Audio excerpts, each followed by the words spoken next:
కొంతమంది అబద్ధాల Ramakrishna work order అంటుండు కదా, ఈ వర్క్ ఆర్డర్ చదువుమంటుండు, మీ డ్రైవర్లతో చదివించుకో, మీ పిఎలతో చదివించుకో అని చెప్తుండే ఈ రామకృష్ణ. ఈ బట్టాబాజీ ధైర్యం ఉంటే నువ్వు పెట్టినా అంటున్నావు కదా, ఒక్కసారి నువ్వు పెట్టిన డేట్స్ పెట్టు. ఈ బట్టాబాజీ రామకృష్ణకు ఫస్ట్ ఈ వర్క్ ఆర్డర్ అనేది నువ్వు చూసి దాని మీద అసలు నీ ఇల్లు ముట్టడిస్తాము, నిన్ను కంటోన్మెంట్లో తిరిగి ఒక బొందలగడ్డ ఉన్నది, మారడపల్లిలో ఒక బొందలగడ్డ ఉన్నది. ఎప్పుడైనా నీకు 10 నిమిషాలు టైం దొరుకుతా బొందలగడ్డ ఒకసారి పోయి చూసిరా. నీకన్నా మంచి మంచి మేధావులు పండుకున్నారు. కంటోన్మెంట్ ఎలక్షన్లు వస్తే వార్డు ఫైవ్లో నీకు మెజార్టీ పైసలు తీసుకురా, ఇప్పుడే పైసలు తీసుకురా, 7 కిలో వస్తుంది. నీ సార్లు ఢిల్లీకి పోయినావు, నాకు తెలిసిన మటుకైతే ఒక 20 సార్లు పోయినావు ఢిల్లీకి. దేని గురించి పోయినావు? ఏ పార్టీలు ఉండే? కాంగ్రెస్ పార్టీలు ఉండే. తర్వాత ఏడికి పోయినావు? టీడీపీలకు పోయినావు. తర్వాత ఏడికి పోయినావు? టీఆర్ఎస్లకు పోయినావు. తర్వాత ఏడికి పోయినావు? బీజేపీ అయినా బీజేపీ కార్యకర్త ఉండే. ఆయనకి ఏడ నామినేట్ పదవి వస్తుందేమో అన్న ఆలోచనతో ఆయన మొత్తానికి రాబోయే దినాల్లో ఎంఐఎం పార్టీ అధికారంలోకి వస్తే కూడా నువ్వు ఎంఐఎం పార్టీలో పోనీకి కూడా ఎంతమంది శిష్యుల లెక్క అన్ని వాటికి వెళ్ళి పిలుస్తావు. వాళ్ళని లోపల పోయి ట్రైనింగ్ ఇస్తావు 2 నిమిషాలు, ప్రెస్ మీద కూర్చోమంటే చొరస చూపిస్తావు. ఇంకొకటి, ప్రజలందరూ రామకృష్ణని గుర్తుపట్టారు. ఈయన బట్టాబాజీ రామకృష్ణ అని చెప్పి అందరికీ తెలుసు. నా పేరు శాంసన్ రాజు. ముఖ్యంగా ఈరోజు ప్రెస్ మీట్ పెట్టడానికి కారణం ఏంటంటే 3 విషయాల మీద మాట్లాడాలని అనుకుంటున్నా. ఒకటి, మన కంటోన్మెంట్లో కొంతమంది బట్టబాజీ అంటారు, కొంతమంది అబద్ధాల కోర అని అంటారు, కొంతమంది అబద్ధాల రామకృష్ణ అని అంటారు. ఈ రామకృష్ణకు తెలివి తక్కువ, ఆకలి ఎక్కువ. ఈ రామకృష్ణ ఏమంటాడంటే, నిన్న మా ఇన్ఛార్జ్ మంత్రికి అంటుండు, నీకు కంటోన్మెంట్ మీద అవగాహన లేదు అని అంటుండు. ఈ రామకృష్ణకు తెలుసో తెలియదో, మా ఇన్ఛార్జ్ మంత్రి ఈ తెలంగాణ కోసమే పార్లమెంట్లో కొట్లాడాడు. అది తెలుసుకోవాలా ఫస్ట్ రామకృష్ణ. ఈ రామకృష్ణ ఛాంబర్లో కూర్చొని మాట్లాడేటి అన్నీ తెలివి తక్కువ పనులే చేస్తుండు, తెలివి తక్కువతోనే మాట్లాడుతుండు. ఈ రామకృష్ణకి ఇంకోటి చెప్పేది ఏంటంటే, ఫస్ట్ ఈ వర్క్ ఆర్డర్ చదువుమని చెప్తున్నాను ఆయన ఏమంటుండు, ఈ వర్క్ ఆర్డర్ అంటుండు కదా, ఈ వర్క్ ఆర్డర్ చదువుమంటుండు, మీ డ్రైవర్లతో చదివించుకో, మీ పిఎలతో చదివించుకో అని చెప్తుండు ఈ రామకృష్ణ. ఈ బట్టాబాజీ రామకృష్ణకి నేను ఒక సవాల్ వేస్తున్నా. ఫస్ట్ ఈ వర్క్ ఆర్డర్ అనేది ఏంది అనేది నువ్వు చూడు. ఈ వర్క్ ఆర్డర్ చూసిన తర్వాత నువ్వు మాట్లాడు. ముఖ్యంగా ఏంటంటే, ఈ వర్క్ ఆర్డర్ అనేది ఆయన చూడమని చెప్పు. ఈ వర్క్ ఆర్డర్ ఎప్పుడు పెట్టినాం అనేది చూడమని చెప్పు. మా తెలంగాణ రాష్ట్ర ముఖ్యమంత్రి గారు ఈ వర్క్ ఆర్డర్ కోసం ఎప్పుడు పోయింది అనేది. నీకు దమ్ము ధైర్యం ఉంటే నువ్వు పెట్టినా అంటున్నావు కదా, ఒక్కసారి నువ్వు పెట్టిన డేట్ చూపెట్టు మాకు. ఈ వర్క్ ఆర్డర్లో ఏం రాసింది అనేది చూపెట్టు. అసలు నాకు తెలియక అడుగుతున్నా రామకృష్ణ, నీకు ఇవి సెంట్రల్ పైసలా, రాష్ట్ర ప్రభుత్వ పైసలా? ఫస్ట్ దానికి జవాబు చెప్పును. ఇది తెలియదు కానీ నీకు ఏదో చూపిస్తుంటావు, ఏదో చెప్తుంటావు, ఏదో అవుతుంటుంది నీది. ముఖ్యంగా నేను చెప్పేది ఒకటే, ఈ బట్టాబాజీ రామకృష్ణకు ఫస్ట్ ఈ వర్క్ ఆర్డర్ అనేది నువ్వు చూసి దాని మీద మాట్లాడు. అంతే తప్ప నువ్వు మాట్లాడే దాని మీద ఏం అవగాహన లేదు నీకు. మా మంత్రికి చెప్తావు నువ్వు అవగాహన లేదని చెప్పి. నీ అవకాశం ఏంది అసలు? 4 రోజులు అయితే అయిపోతుంది నీది. దానికి ఏదో ఆరిపోయే దీపానికి వెళ్తురు ఎక్కువ అన్నట్టు నువ్వు మాట్లాడుతున్నావు దానికి. రామకృష్ణ, నీకు ఒక సలహా ఇస్తున్నా, నేను మంచి ప్లాన్ ఇస్తున్నా నీకు.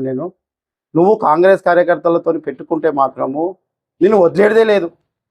నీ ఇల్లు ముట్టడిస్తాము, నిన్ను కంటోన్మెంట్లో తిరగనియకుండా చేస్తాం. ముఖ్యంగా రామకృష్ణకు నేను చాలా తెలివిగలని అనుకుంటాం. ఇక్కడ బోయినపల్లిలో ఒక బొందలగడ్డ ఉన్నది, మారడపల్లిలో ఒక బొందలగడ్డ ఉన్నది. ఎప్పుడైనా నీకు 10 నిమిషాలు టైం దొరుకుతా బొందలగడ్డ ఒకసారి పోయి చూసిరా. నీకన్నా మంచి మంచి మేధావులు పండుకున్నారు అలా. నీకు అప్పుడైనా తెలివి పెరుగుతుందేమో. నువ్వు మా కంటోన్మెంట్లో మా మంత్రులు కానీ, మా ఎమ్మెల్యే కానీ వాళ్ళ గురించి మాట్లాడే అర్హతనే నీకు లేదు. ముఖ్యంగా మా ముఖ్యమంత్రి గారు డైరెక్ట్ రక్షణ శాఖ మంత్రిని కలిసిండు, డైరెక్ట్ ప్రధానమంత్రిని కలిసి ఈ ల్యాండ్ పైసలే ఇచ్చింది తప్ప వేరేది ఏం లేదు. ఇది పెద్దది కార్యక్రమం జరుగుతుంది. దీంట్లో నువ్వు అడ్డుపడకు. నీకు దమ్ము ధైర్యం ఉంటే ఫస్ట్ నువ్వు పెట్టిన డేట్ ఏంది, మేము పెట్టిన డేట్ ఏంది. మా ముఖ్యమంత్రి సాధారణంగా పోయి ప్రధానమంత్రిని కలిసి ఇది శాంక్షన్ చేయించిన కార్యక్రమం ఇది. దానికి నువ్వు ఏదో మాట్లాడుతున్నావు. ముఖ్యంగా ఇంకోటి నేను రామకృష్ణకి చెప్పేది ఏంటంటే, నేను ఇంతకుముందు కూడా ప్రెస్ మీట్లో చెప్పిన, ఇంతకుముందు కూడా ఇల్లు గెలిచి బయటకు వెళ్ళమని చెప్పినావు. ఈరోజు కంటోన్మెంట్ ఎలక్షన్లు వస్తే వార్డు ఫైవ్లో నీకు మెజార్టీ ఓట్లు పడవు, నువ్వు ఓడిపోతున్నావు. వాడ నీకు తెలుసానే చెప్పి నువ్వు పొద్దుగాలు లేచి తిరుగుతా ఉన్నావు. రామకృష్ణకి నేను ఇంకొక మాట చెప్పేది ఏంటంటే, ఈ 303 కోట్ల రూపాయలు మా ముఖ్యమంత్రి కష్టపడ్డ పైసలు, మా మా ఇన్ఛార్జ్ మంత్రి, మా ఎమ్మెల్యే గారు చేసిన కష్టం ఉంది ఇందులో, కాబట్టే డబ్బులు వస్తున్నాయి. ఈ డబ్బులు వస్తున్నాయి పనే ఇష్టం. ఎగ్జాంపుల్ నేను నీకు ఒకటి చెప్తున్నా రామకృష్ణ, నీకేం తెలుసో తెలియదో నాకు తెలియదు కానీ రసూల్పుర గన్ బజార్లో ఒక మస్జిద్ ఉంది. మస్జిద్ పక్కకు బోర్ నీళ్ళు బాగా లీక్ అవుతూనే ఉన్నాయి. దగ్గర 4 నెలల నుంచి లీక్ అవుతున్నాయి. దానికి మేము కష్టపడి అది బిల్లు మేము శాంక్షన్ చేయించినాము. దానికి వర్క్ ఆర్డర్ వచ్చింది.